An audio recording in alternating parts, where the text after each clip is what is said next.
Hi, everybody, and welcome to the Cleveland Browns postgame show with the final score. The Cincinnati Bengals 23 and the Cleveland Browns, whatever it was. What can I tell you here that you don't already know? It was 23-10, of course. I'm going to wait just a minute until this whole audience gets a little bit settled, because I want to make a major point, and I guess that's what these post-game shows are for. What hits me over the head, like it's obvious to me, and I don't want to miss out on it, right after the game. With that said, the Cincinnati Bengals still had trouble closing a game out in which they were clearly the better team and playing against a Cleveland team that was compromised, to say the least. And it's funny because the majority of ex-Cleveland Browns fans come here to badmouth Deshaun Watson, but you're not fans, so go away. Go to the Rams. Go wherever you're going to go, but you're not wanted. You're not wanted here. You're not wanted anywhere because you're not watching a game. You're not being coherent. If you were watching the game, you would notice some things that are real obvious problems with the team. And okay, I'm going to get rolling on this. I'm going to say DJ Reader for the Bengals. I'm going to say that name because we kept seeing him over and over and over again. And I'm thinking to myself, well, this guy's probably an emotional leader of the team, blah, blah, blah. But it's then that it kicks into my head, what's wrong with the Cleveland Browns? And the answer is Froholt. Everything bad started with this team when Froholt became the center. Stop and think about it. Stop and think about how ineffective Nick Chubb has become, and look at who he's supposed to be blocking, Froholt is, and the next thing you see, no running game, and you're seeing a guy like Reader just run right by him time after time after time. It isn't the offensive line. Again, ignorant statement. Has nothing to do with it. It's one guy. And I keep saying this year after year. I'm going to bring Bronk into the stream. Hi, Bronk. How you doing, buddy? I was just about to make this comment that we are getting killed in the interior line. And it is what I call fragile yogurt in the middle of it. Yeah. He's doing the best he can. I'm sure he's a good guy. And but he'd be a fifth string practice squad center on virtually any other team, wouldn't he? Yeah. Here's the reality. We lost Nick Harris before anything happened in one play into the season. And then we had Posich come in, and he did great. He did all right. Yeah. He didn't do all right. We were just still running through people because he was a veteran who knew what he was doing. Q Froholt, who was never a center. Okay. Yeah, correct. Yeah. And this, again, it's amazing what ignorant ex-fans of the Browns can't figure out because they lack brain power. The fact is, that guy is snapping the ball. The timing of all plays is dependent upon him because he's the first guy to touch the ball, and he's the only guy who is guaranteed to touch the ball every single play. Yeah. That's right. I get it. So he's slow off the snap. Yep. He's getting beaten to the backfield. Oh, God, yeah. There is no, if Nick Chubb can't find a crease, there is none. There is no crease. Yeah, there is no crease. There is none. And to make matters worse, he's holding, he's doing whatever he can. And then the same thing is true with the quarterback going back to pass. People are saying, well, I'll give you an example of an ignorant thing that somebody said here, and no, I'm not going to do that. I'm not going to encourage people to be stupid. But You don't need passes to encourage them to be stupid. They're going to do it passes anyway. batted down. Okay, if you want to use that as a statistic and compare Baker Mayfield and Deshaun Watson, which again is just a bad premise to begin with, because Watson is vastly superior to Baker Mayfield. If you have the guy snapping the ball, getting run over backwards, and you're trying middle screens, it's going to get batted down. Yeah. And if you take a look at what passes are getting batted down, Froholt. His man is just where he needs to be. Froholt isn't moving him anywhere except toward the quarterback. And I'm sitting here watching this, and I want, if those people who are dedicated enough who would want to watch a condensed version of this game and just watch, keep your eye on number 72. It's in plain sight, man. I anyone watching the game should notice that. I mean, it's virtually every play. You should just keep your eye on Froholt, and then you would realize it has destroyed the running game. It is and that is supposedly the strength of this team, which is no longer the strength of the team because of Froholt. Everybody else is doing what they're supposed to be doing, but it doesn't matter. There was one play that was another one of these third down and short yardage things, and they handed the ball off to Chubb, and they ran to the right, all right? And Reader caught him from behind. Now, that's not possible. If you block him, if you just put your body on him, he ain't possibly going to get there. Yeah, they were running away from a nose tackle, and he was still making tackles in the backfield. Froholt. Yeah. All right? So you can't win with him in the game. We have nobody else, but as long as he's the center, you have no running game. Yeah, I mean, he can't stop a decent defensive line anymore. No. So much for that. So I just wanted... This was a winnable game. This was a winnable game. You know, there were mistakes. There was, 100 yards of penalties is the equivalent of at least 1.5 turnovers. I forget what the stat is, but there's some like penalty yards turnover stat out there. And when you do that, mind you, the referees were calling it really tight on us, and it is what it is. But you're not going to win with roughing the kicker penalties and Cade York. Why don't he just go to another team? Because he ain't going to get a chance here. If we don't use him on that first drive in the first quarter when it was 4th down and we don't take the 3 points, but instead bring in Brissett and think we're going to outsmart them by throwing the ball deep. I was yelling for Stefanski to be fired after that play. And I think that's what eventually will happen, but it takes always much longer. As we found out with Hugh Jackson, there's always one more year, So bring Brissett in to think that he's going to sneak it and then pull it back and try to throw what effectively was a Hail Mary for Brissett.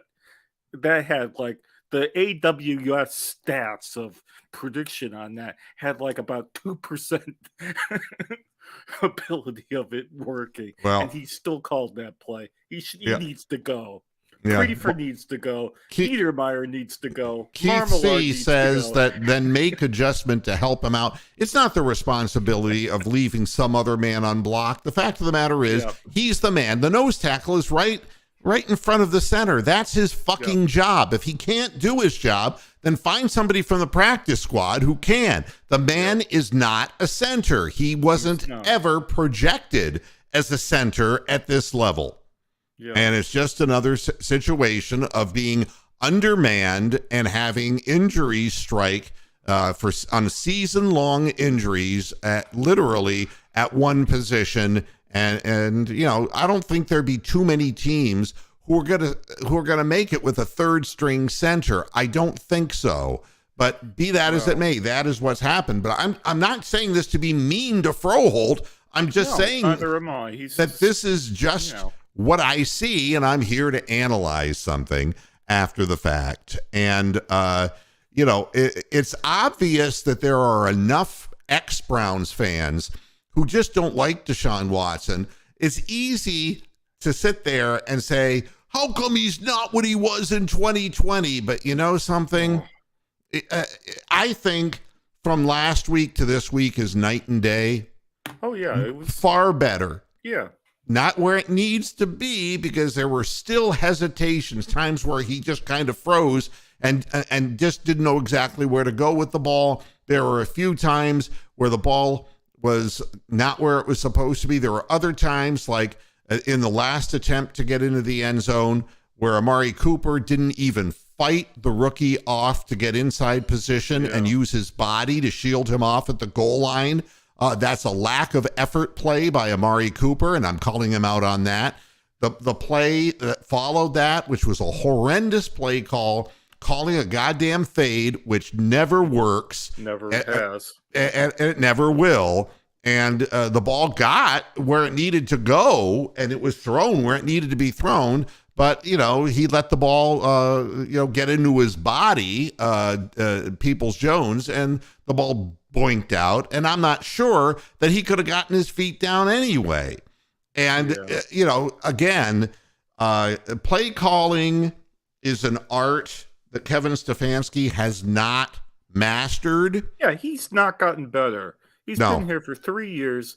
His play calling has not improved. In fact, he's outsmarting himself. He's outsmarting his team, and he can't no longer outsmart Zach Taylor. Zach Taylor fucking outcoached him today, and that's an abomination. That should never happen.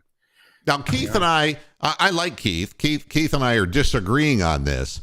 And did I say the only problem is the center? I said I wanted to lead with what struck me after watching weeks and weeks of this was the deterioration of the run game and why and how it coincided with Posic's injury and with Froholt's insertion into the lineup.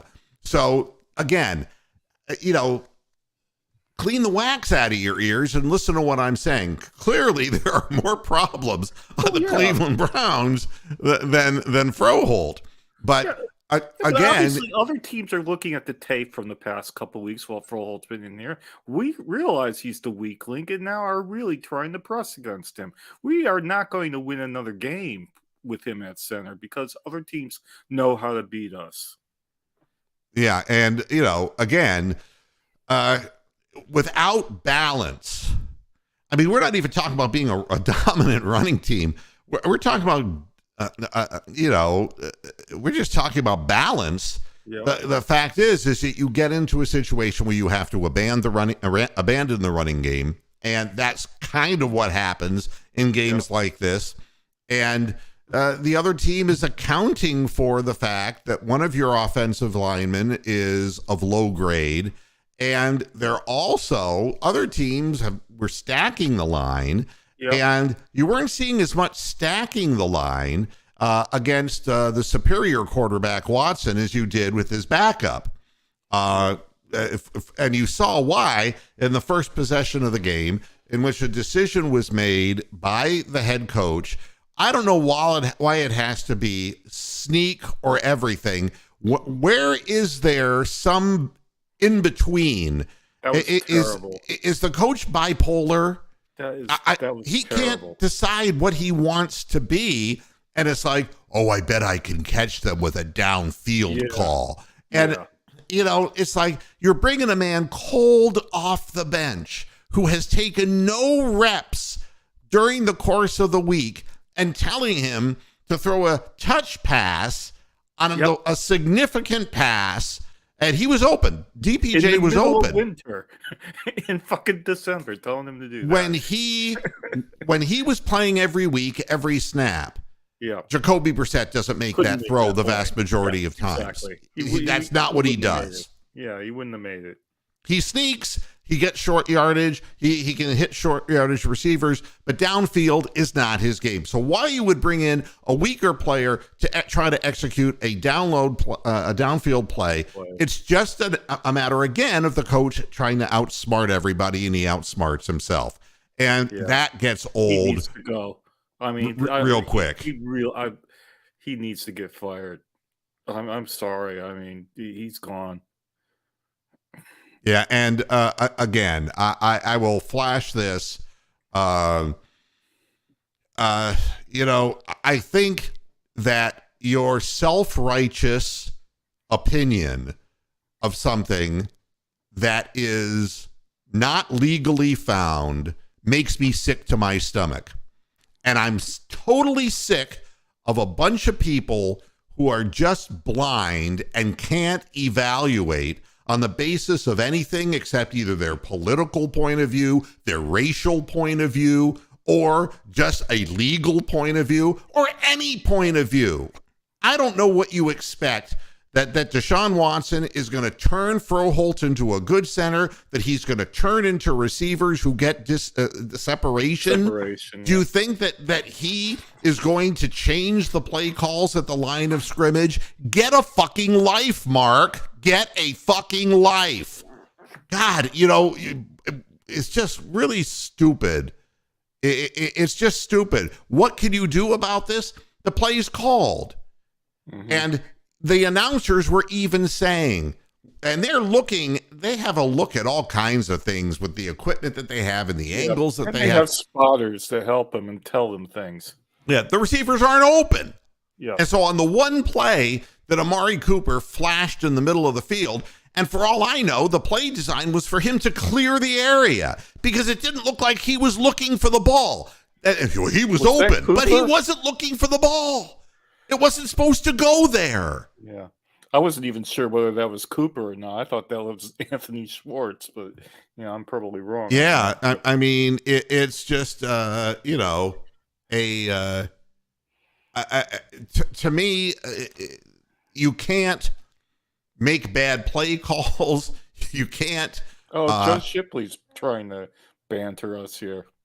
I don't, again. and so humorous, Joe. And Keith, I love you, Keith. You know that, but we're men, and we can disagree and be friends. I mean, we all have a different take. My take isn't necessarily, the gospel. I mean, I do this show because I say, hey, look, this is what I'm seeing here, and it's kind of week after week after week, the running game dissipating, and I just, when you make Reader look good like that, you're not blocking somebody. So, I mean, that's kind of what that is. Exactly right, Mark. Exactly right. I haven't seen him held to 14 carries for 31 yards because the offensive line isn't blocking. Next. And again, I'm getting questions here. Moo, at what point is Deshaun Watson's struggles going to finally shed light on how horrible Stefanski is? It's an interesting thing that when you have a guy who is a very capable throwing quarterback, if he can't find people open, he played for the 4-12 Texans and he found a way to throw for 4,800 yards. Yeah, he led the league in yards but he had DeAndre Hopkins and he had some weapons downfield. Yeah. We don't have those weapons, and the whole offense seems to be predicated on everything between the hash marks in the middle of the field and nothing downfield, and everything is compacted, and so it allows the defense to just kind of squeeze down on us. And it comes to a point where what we're running and with the people that we're running it with, if you want to see David Bell catch 4-yard, 5-yard passes, that's all well and good. But, you're not going to get chunk plays with this offense. The way it's designed makes everybody look like Kirk Cousins. That is the obvious thing that we're seeing happening. And unless we get a real offensive coordinator on this team, and I'm not saying anything bad about AVP, they're just not letting him do a job. So, I mean, part of the job description of an offensive coordinator is to develop an offensive scheme, and obviously they have no interest in doing that. This is, like we've been saying, this is extended preseason now. Yeah, he needs the snaps. Watson needs the snaps, exactly. And but still, he just has nobody to throw the ball to in the vast number of plays. There's no separation. And the other thing that I pointed out on Twitter over and over again is that the receivers would get downfield and then stop. stopped on a dime. And it's like, well, my job's done. I'm and done. that's I'm it. done to play for the game.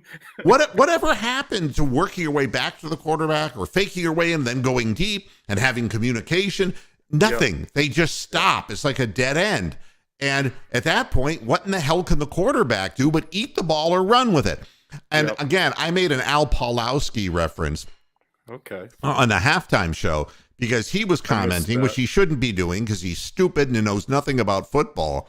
You know, and the play that happened was the play where he rolled out and nobody was open, and he was forced to try to scramble. He got 2.5 yards, which was way short of the first down, and they had to punt the ball. And Pawlowski says, why don't you just throw it away? And so then it would still be 4th down, you dumbass. I mean, you know, people aren't even in the game. They're not even thinking about what they're putting down in social media. The fact of the matter is, if receivers don't help a quarterback when a play is gummed up, and we seem to have a lot of gummed up plays because teams are ready for what we're going to do. It's the whole thing is just not real good. I mean, it wasn't Cincinnati's back 7, as we were told during the game. That was great. It was the fact that we suck. You know, I mean, what more can we say? We keep saying the same thing. We got the Ravens next week. Damon 79, the Bengals are just a better team. I don't look at that way either. You know, what I look at is that we are a damaged team. Our offensive line has had problems with health the last couple of years that has just hit us at center this year, and that really hurt us. And I also think that our wide receivers, the room was not freshened up, so to speak, with anybody. We didn't draft anybody to help us. We didn't get any free agents who could have helped us. And the end result is what you see. I don't think the Bengals are that great a team. In fact, the reason that the Bengals didn't put up the 37 points is that T. Higgins was out of the game and Boyd was out of the game. And so they looked a lot like the Browns with garbage receivers. So they threw every time to Jamar Chase. So they're not better. Zach Jackson is no better than Kevin Stefanski. Absolutely. And they're not going to win big games in the playoffs. They're not going to do it. So you can keep talking yourself into these things. I'm not comparing us to the Bengals or comparing us to the Ravens. The Browns have to get better with better personnel at positions in which they're weak. You know? Yeah. Now, here's another comment. He's keying on DPJ too much. You know, that tells me something too.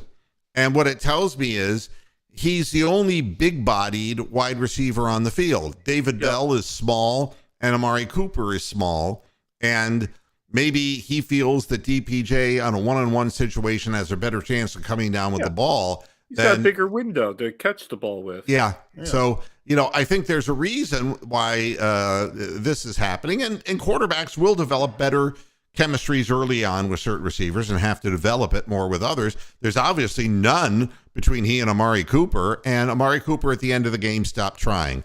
And regardless of what his credentials are and how hard a worker he is and this and that throw at the end zone that could have made the game a one possession game for the Browns to get ahead in the game, and he let a rookie body him out. He didn't fight his way in front of the defender to catch the ball. You got to use your body as a shield. And I don't have to tell Amari Cooper that.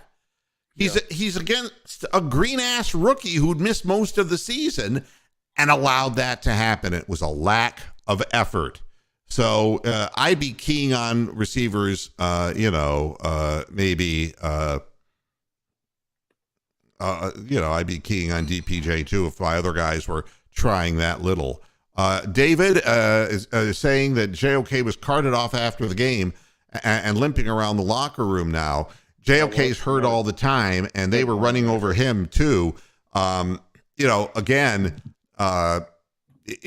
long run by Mixon, he got mowed over, and I don't know what's going on with him, but it appears to me that JOK is, unless he's running a straight line and doing something very aggressively, he doesn't cover space particularly well. So, he's got some attributes, but not all of them. Now, this is a different issue, Keith. I mean, yeah. What we did is we gave him all the money and gave up the picks, and now how are we going to right the ship when we don't have, the right people at wide receiver position and skilled positions? How are we going to make that right? And I don't know the answer to that, because again, you make a business deal and what you have, I mean, they put their faith for whatever godforsaken reason into the mental midget Anthony Schwartz and into the hands of David Bell, who just a rookie, doesn't know nothing. And, and instead of going out after experienced free agents that might have helped the team, they were just allowing these third string practice squad guys who just aren't good. And, and this is the bottom line. And I think Navarre has a great point. JOK is not a linebacker. And I'm always, always concerned when, we end up with a guy like Peppers, who is, playing multiple positions in college. That's college. Yeah. And JOK, is he a furniture polish or a dessert topping? I mean, what is he? Is he a safety? Is he a linebacker? And the reality is he's a big hitting safety, but he's not a linebacker. So that is absolutely true. And guys who are the jack of all trades, masters of none, don't go far in the NFL. And, and again, he looks good in certain situations. That's right. When he's unblocked and he can get into the backfield, make a tackle. And that's what a safety can do in the backfield. But he's not, you never see him in coverage. I wanted to say one thing before I forget also. Martin Emerson Jr. finally made a rookie mistake. And, they do a little flea flicker on him, and he bit as hard as you can bite. And that was the long touchdown pass. Where was JHJ, the fucking 25th? Where was he on that play? Who? John Henry Johnson. JJ the third. Well, again, Emerson is the man who had the primary coverage, and he was staring into the backfield. Yep, he did. He didn't take one step or a jab step. He took three steps toward the line of scrimmage. And I don't know. I mean, no, you can't do that, especially when the other guy is just, covering the outside. I mean, the whole thing was a clusterfuck. Hey, Renee, how you doing? It's been a while. I know Renee is so fed up with Browns fans. Be nice to her. Be nice to her. We like everybody here in the chat room. We try to be polite too. So she's a Deshaun Watson fan, and she's a Clemson fan, and she realizes that Deshaun Watson is a good quarterback and doesn't deserve all of the bad talk. That is, if you want to talk about his performance on the field, that's fine. But the other stuff we don't talk about. What would you say to Big Lurker UK? Should he just watch the, fast forward it for a few plays, or does he want to watch the whole game, or not bother? So it depends what you. If you're only interested in watching wins, don't watch it. Don't watch it. If you're interested in analyzing something, I do a podcast. So for me, it's like, you take a look at these things, and I take a second look at them. I have replay channels, and it's kind of like, I missed this on the first go around. And if there's something major that hits me, I'll come back tomorrow on Monday's show and talk about it. So I'm finally getting down to this guy. And, there are some people who just don't know when to quit. And Joe, why don't you just take Brian's dick out of your mouth and move on? Okay? Thank you. God, the past is the past, The past is the past. And, again, the glory days of the Browns, that's the past. We only deal with the present. And when you're nice and you're kind to somebody and they shit all over you, and they go running to other people, lying about what you said. This is what happens to Joe Shipley again today. Block user. Bye. Don't need it. And that's the end of that. We got to get better, Coach Wilson says. And Crebly Q, it's nice to see you in the chat room. We were saying the same thing about Stefanski last year. Stefanski has a critical flaw in that thinking that he can't be wrong, and he's looking for everything else around him, but he himself, he doesn't see what he's doing. And that's what that is. And Renee has her opinions.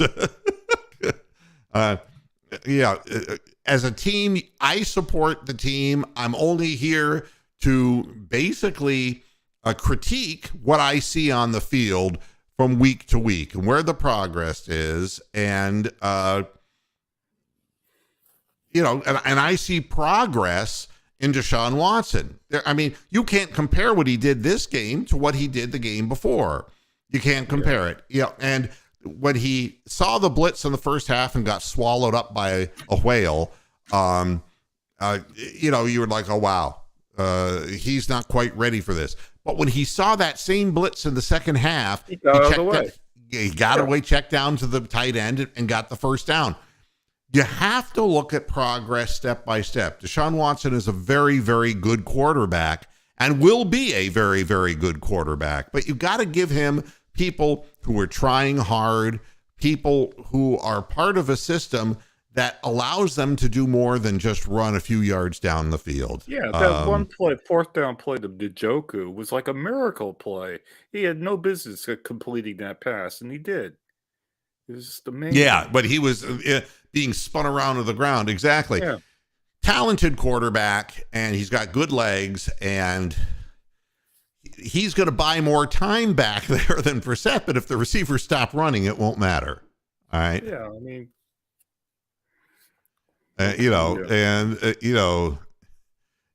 Mark, I think we're all upset and have been upset for a long time because we can't seem to get it right.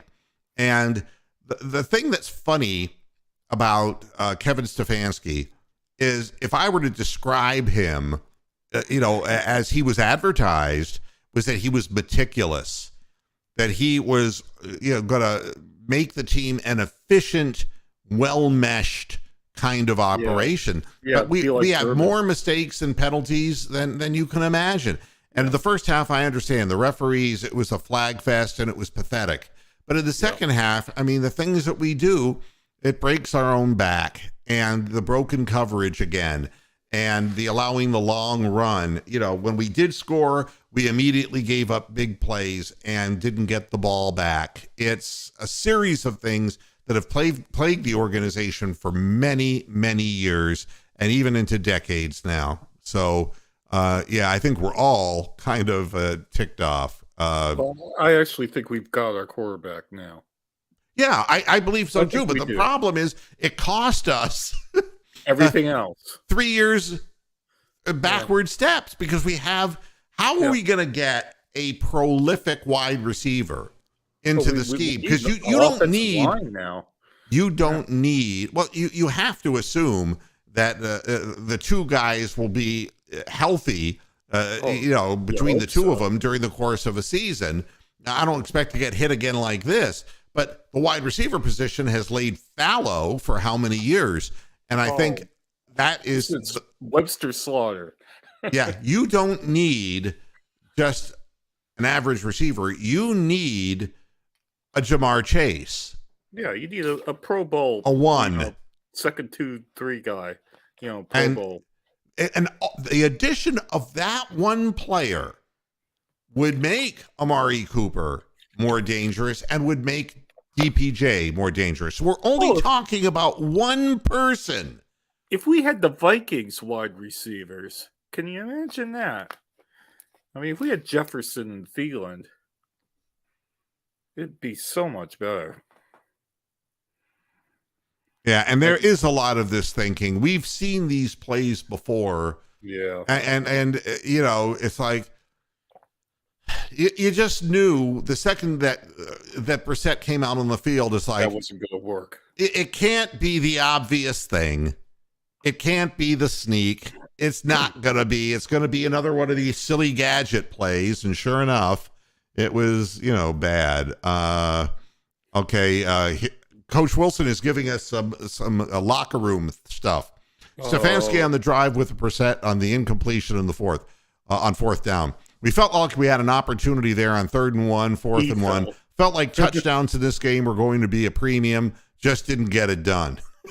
Why didn't you try it with your first string quarterback, you schmuck? We felt. Hey, why don't you just put he felt? That's right. Again, that's being evasive, the fucking fucker. And then just didn't get it done. Just didn't get it done. It's not me. I called the play. Yeah. DPJ was open. I just put a cold man with no reps onto the field. Instead of a 70% completion quarterback, I put a guy in who can't throw deep. Yeah. And this is, he deflects everything off of himself.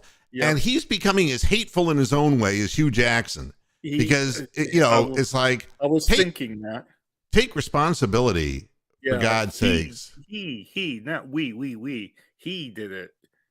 And I think I can say that Amari Cooper is distressed. And I can definitely say Cade York is distressed. And you can see things coming apart at the seams for this organization. This team has had enough of the decision making that is Kevin Stefanski. Exactly. Just seen enough of the playbook, seen enough of the unwavering, unchanging kind of bogus mistakes. They're sick of it and they want to leave. This is what happens to everybody who plays here. They just want to get out of here. And I can see, the Cade York thing, that's not going to endear you to a coach. Yep. When you do that, and of course they're going to show that on national television. Yep. But the fact is, what did they have to lose? And Cade York is right. When a 23, 22-year-old kid can outthink the head coach, we have a major problem. And you know why it was a bad call? Because it exposed Watson to punishment and that pass rush, because he had to go back to the pocket, wait 5 seconds for everybody to get downfield in the corner and throw the ball, and then he got leveled after he got rid of the ball. So what would have happened if Watson would have gotten injured and crippled for the rest of the year on that play because they didn't let York try a 65-yard field goal? Or Stefanski could look you dead in the eye and say, well, we thought with a long kick would be low trajectory, they could block it and run it in for a touchdown. Yeah, that's what he and he'll come up with some kind of stupid thing. And, what do I know? What I know is that the players have lost faith. Yep. And you can see it now clearly acting out on the field. They're just not together. And that's the end of that. Get a chance to look stupid in front of international TV next Saturday, because we're the only game on when it's on, and there's a third place World Cup game on. And who are we playing? The Ravens. It's the Ravens. Oh, is that who we're playing? Oh, yeah, we'll have to block Joe Shipley again. Yeah. By the way, if you're still watching, Joe, fuck you. I don't forget what people do to me or to this program. I don't forget. And I never will. Don't come back here. Just don't do it. All right. Yeah. JJ the third, because he's in last place. He's not in first and second place. He's in third. Absolutely right, Rick. But my goodness. Well. Yeah. If you get your hands on D-Hop, right? But you see, the thing is, those guys aren't floating around the league, and they don't want to come here. We have nothing to trade. We gave away all of our picks. We have nothing to trade to a rebuilding team to acquire a more of a franchise type receiver. We just don't have it. And we got all these low end draft picks. Do we pick 7 low end wide receivers and hope that one of them's something good next year? Is that what we do? Yeah. At this point, that's all there is.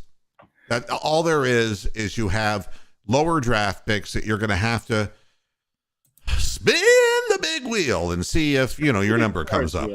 Yeah. Yep, that's going to be it. And that's that.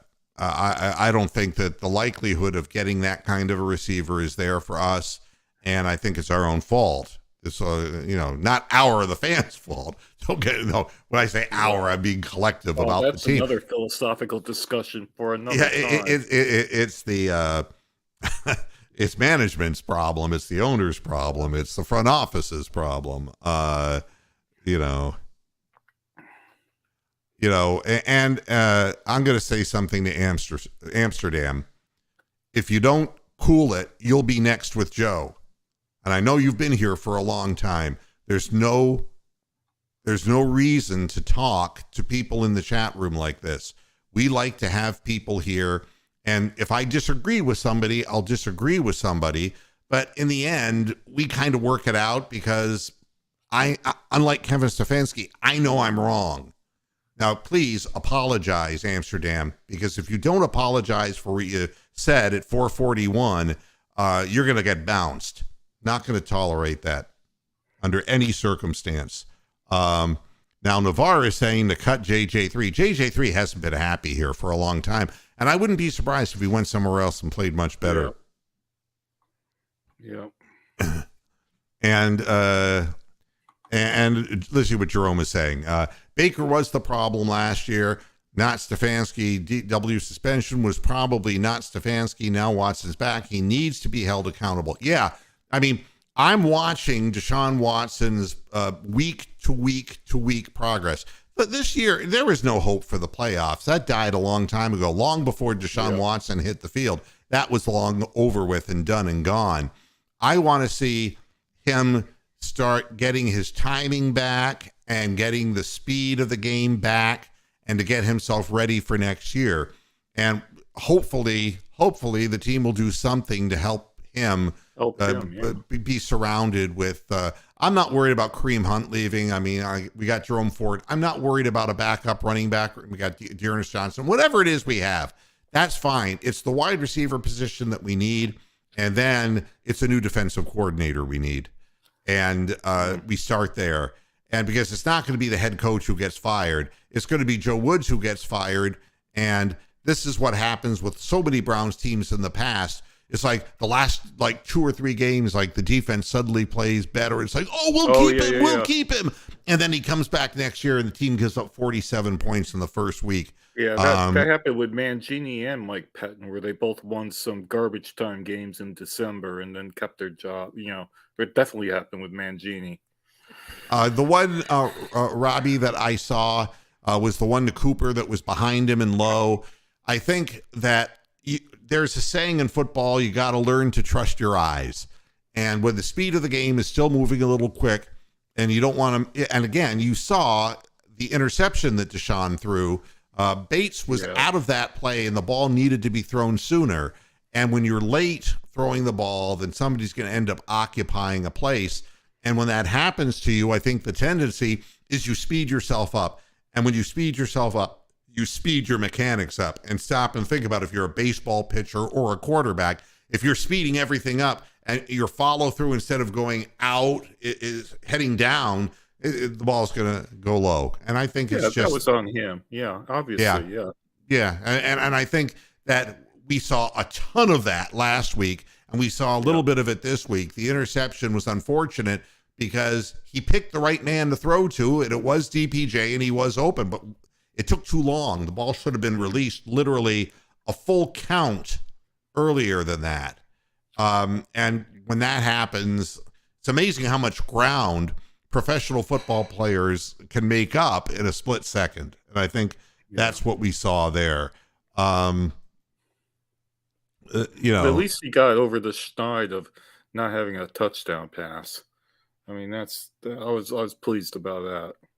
Yeah, I mean, and again, Jim and I go back, and I don't agree with this either.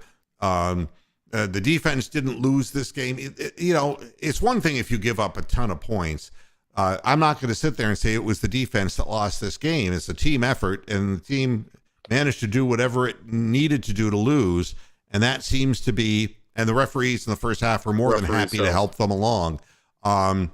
And polishing a turd. And again, if you have hate speech that you want to give toward Watson, then join an organization. There's plenty of them online that don't like people of his persuasion. We don't do that here.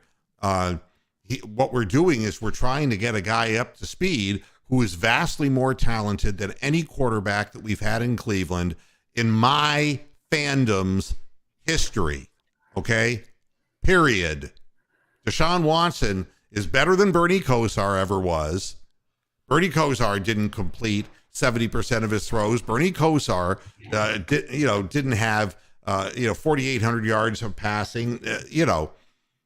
This guy is what he is, and they got to play him. And it isn't just for economic reasons, which is partially the pressure. And if it doesn't work out, you're going to end up hearing about that, and the front office will be terminated, and Jimmy Haslam will remain and ruin the next front office when he goes from analytics to a Chinese mysticism as the basis, I Ching. Yeah, again, I'm not blaming the defense for the loss. This is a team effort. We didn't do well enough in any aspect of the game. Bad. When we got the touchdown, the defense immediately let down. It's a team effort. And I think when the defense got all the stops, the offense didn't get it done, or the coaches called bad plays and terminated drives based on their own stupidity. So that's what I can tell you about that.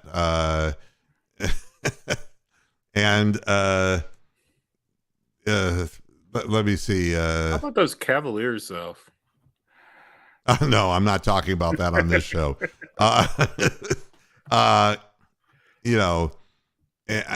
And here's another question. I don't know why he's so aggressive on 3rd and short and 4th and short situations. I honestly believe because he knows in his heart that the wide receivers can't get separation, but in a must-run situation, he's going to have single coverage on the outside, and they might be able to, like they did last week, and find a man behind people, because that would be the only way they'd get separation. And when there's a cornerback and a safety covering these guys, they just can't get free. So I think that's the reason he's doing it. But again, you move the chains. And there was a play I called out on Twitter when a ball was thrown by Deshaun Watson to somebody and downfield, when David Bell was at the flag for the first down and wide open, he could have just checked down and made that throw. This is going to be about moving the football and keeping drives alive. You can't get it all at once. And I think the whole team, from the head coach, what it's like? It's like being a fat person like me and walking into a department store knowing goddamn well that there is nothing in the men's rack that's going to fit me. Okay? What am I doing there? Yeah. And, my identity is such that I should be in a big and tall store, right? But I'm not accepting what I am, and I just keep going to the department store. That's what Kevin Stefanski's problem is he's staring at a situation where he knows he has receivers that can't get separation, and the only time that he thinks he can make a chunk play is by throwing the other team off guard, by doing end-around passes and throwing in situations where nobody in their right mind would. That's what's happening, and it's too bad. Yeah, but those flea flickers work against us, though, because our guys bite on them. It's just pathetic. And I feel bad for Cade York, too. He didn't ask to come here. Not his fault. He didn't ask to be born. And I think this is true, that what Jim says. Stefanski is a Tom Landry kind of guy. That's 100% true. That's a great comment. And, this is the way, it's like old school. This is the way we do it. But the players end up suffering not only the injuries and all that, but the losing, and it piles up. and the players are confronted with hate. And, what do you do when you're laughed at, ridiculed throughout social media by your own fans, by the opposing fans? And, what do? You leave Cleveland. I think that's what anyone in their right mind would do.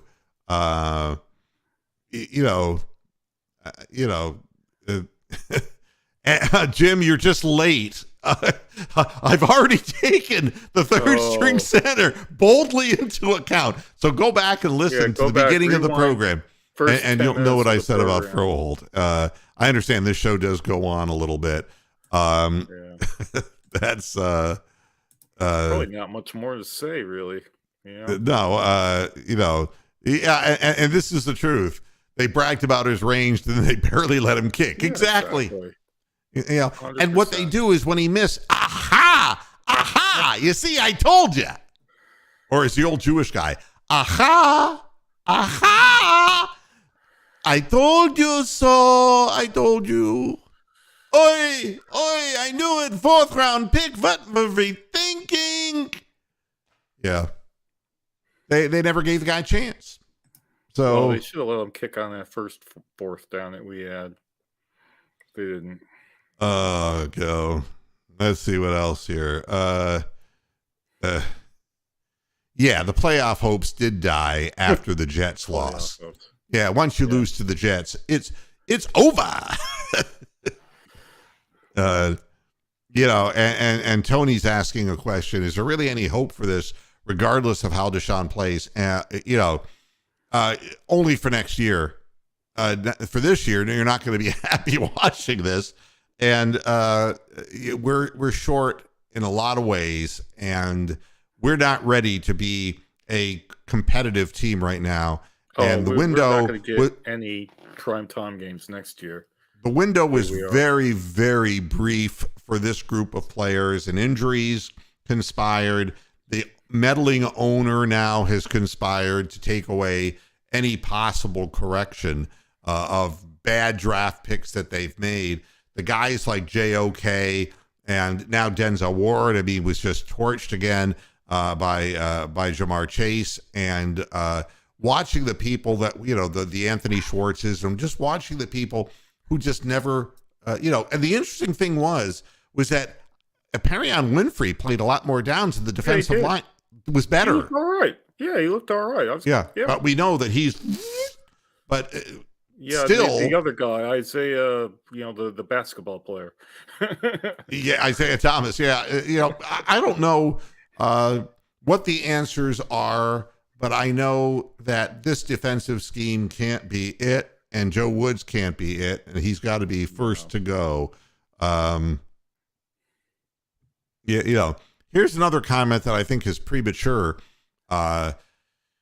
Nick Chubb suddenly doesn't work with the scheme. It has nothing to do with the scheme that helps Watson. It's the fact that the guy who's snapping the ball to Watson can't block. My boiler gets better hot takes than that.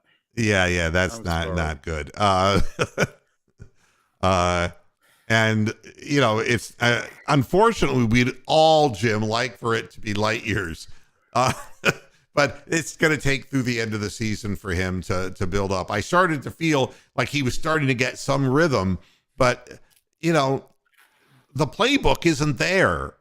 The guys aren't open, and either the players aren't there, the playbook isn't there. But, I have a feeling that no matter how fast a group of wide receivers we have, that there would still not be any downfield throwing. Yeah. I just get the feeling that the playbook will come out the same with Stefanski's look, no matter what it is. And, I'm saying today that Stefanski needs to be fired, okay? Yeah. He needs to be let go. But it's not going to happen. It's not going to happen yet. It'll only happen when the team takes an ultimate turn for the worst and goes like 3-14, and then they'll let him go. And then they won't have anybody to hire, so they'll hire some ex-defensive coordinator, and they'll be back kicking tires on nobody wants to come here and coach. So, I'm telling you what I feel now is that Stefanski needs to be terminated, but I don't know there's enough justification right now that they would do that, and that's that. Um, and again, the shotgun zone runs have a lot more to do with the fact that the quarterback can see in front of him what's going on, and it's quicker, and Froholt doesn't have a chance to fuck it up. Yeah, I mean, again, Jonah, they're trying to give a different look to the defense to try to get them to take their eyes off of Chubb, but they're keyed in on him. Chubb is the best running back we got, and he's one of the best in the league. And he is the best in the league when he has proper people blocking up front. Yeah, there's too much film out there on our poor offensive line at the moment, and Chubb and all of our plays, and everybody knows how to beat us. But yeah, I mean, the good thing about Froholt today was that there wasn't any bad snaps or shotgun snaps that went. Just wait a while. That was like I was waiting for the fumbled snap or the bad shotgun pass at some point. But something, Jim, I'll finish with this subject this way. If you believe the defense has been good this year, then you go to bed and rest at peace, because you'll be happy, because nothing's going to change. All right. But I think we both know that the defense has been horrible this year, and the offense has really regressed as the season has progressed. And I think that it's more than just one thing. And we have a tendency to want to isolate and just point fingers at one thing. But the defense let everybody down this year. The reason the Browns were not in the playoffs or even in the hunt for the playoffs is because the defense was giving up like 180 yards running to teams who didn't have the history of being able to run the football. So this is what that is. All those home games that we blew, the Chargers and the Patriots, and and then those games against the Bills and the Dolphins. Defense on all of them. Once again, Stefanski's quote, obviously very disappointed with the results. Yeah, you slash your wrist, coach. Didn't play good enough, didn't coach good enough. You see? He didn't coach good enough. It's the wrong tense. He should say he didn't coach good enough. But this is the story every week. We never coach good enough. He says this almost every other week. He does. Fire him. He can't really get any better. He is what he is. Yeah, I mean, he's acknowledging that. He wants to leave. Don't you hear the cry for help? Yep. Please fire me, Jimmy. Please don't leave me in these eternal flames of hell. Get me out of here. The playbook's a runaway train, man. It's a runaway train, the playbook. That's my dog Topaz. First thing in the morning, he sleeps in his crate. Yeah, I go in, and he's yapping. He's going, get me out of here. Get me out of here. That's what Stefanski is saying. Please, let me go. I don't need this shit. Yeah, and thanks for bringing this up, Keith. You bring up a really good point. He called the exact same screenplay after Hunt dropped the first one, and it didn't fool him the second time either. It's like, you can run it 6 times and it's not going to fool him, Kevin. Oh, God almighty. And okay, we have to get some lightheartedness into the show. Little Timmy Bartholow. Here we go. Little Timmy Bartholow. My dad is trying to cut his wrist now. He says, fuck the Browns, fuck them in the ass. I hate this team. And I'm looking at my mommy. I'm saying, Mommy, what's the matter with Daddy? And then I realized that it's not just the Browns. He's infertile. I'm the only child, will always be the only child, and he can't achieve erection anymore. And he has to watch the Browns every week. All right.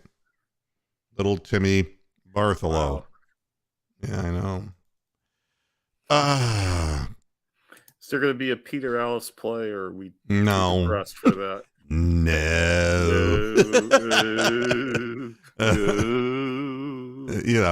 And James Field the second. It's really funny.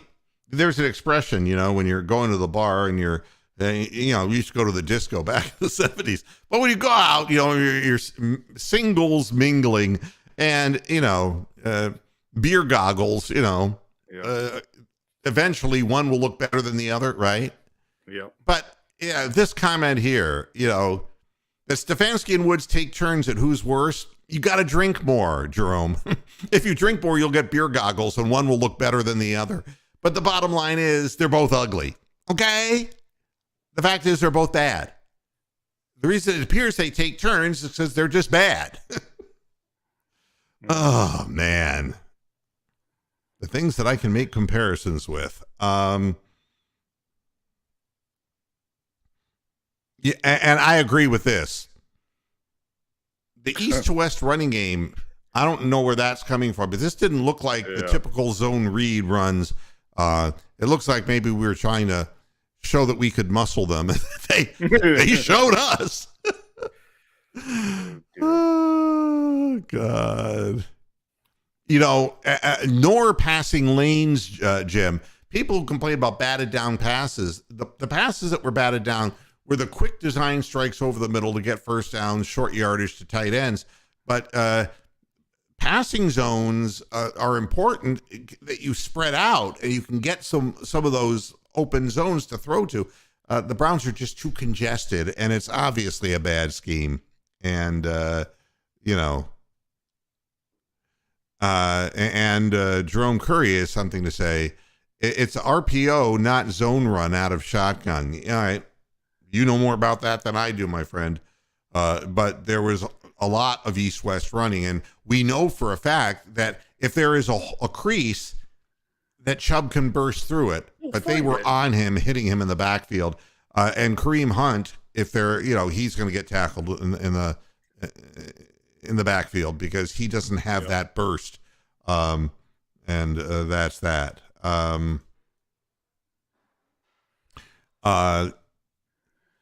Let me see here. Who's worse, Stefanski or Ryan Day? I'm not even going to get into that argument. Ryan Day's still alive. And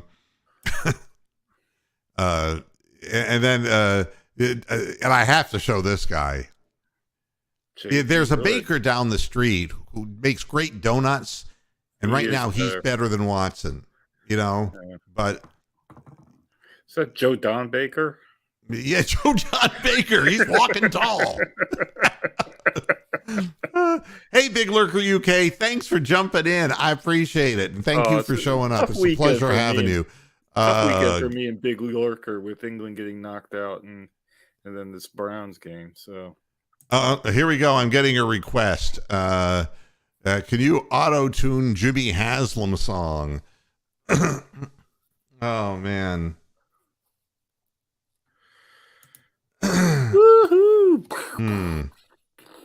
Let me see here. I got to set something up here in order to do this, so you'll please pardon my parsnips. Pardon our dead air. I'll just do the drip noise. Woohoo! I'm Jimmy Haslam. Woo! Let me see. I'm getting into this. Wait, and I got to do my routing so that the routing will. I think that will work. All right. I'm Jimmy Haslam. I wasted all of the city's money building a stadium that sucks. And nobody wants to come to watch us, woo! Because I waste my money on people like Anthony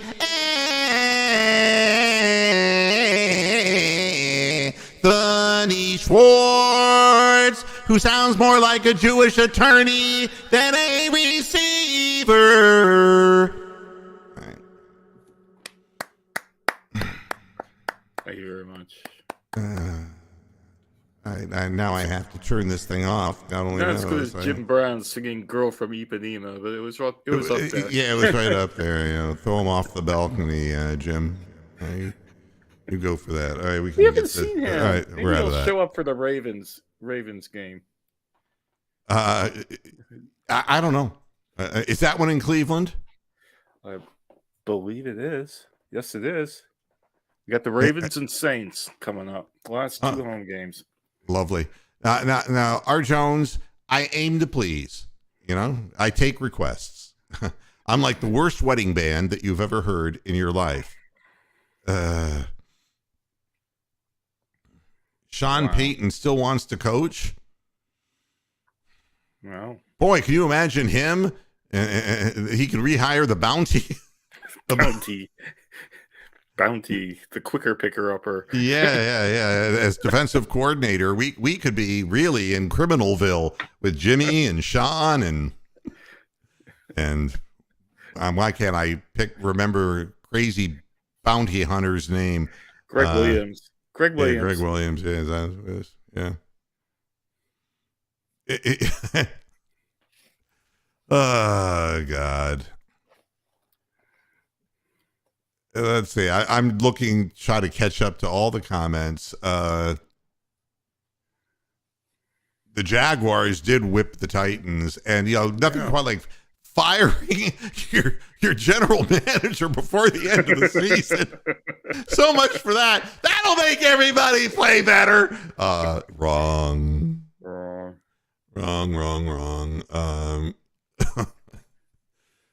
What can I say? I'm done. It's been over an hour, and I'm finis. Thanks, everybody, for tuning in. And I got to feed the aforementioned Topaz. And, yeah, go Cavs at 17-10. Let's see if we can keep the ball rolling there. Donovan Mitchell hopefully will be back for the next game, and that will help us close these games out a little better. Everybody, thanks for supporting the program. I appreciate it. And I'll be back again tomorrow, 6 p.m. Eastern Standard Time. Thanks for tuning in, and until tomorrow, hasta la vista, Pasture Heads. Good night. And I'll see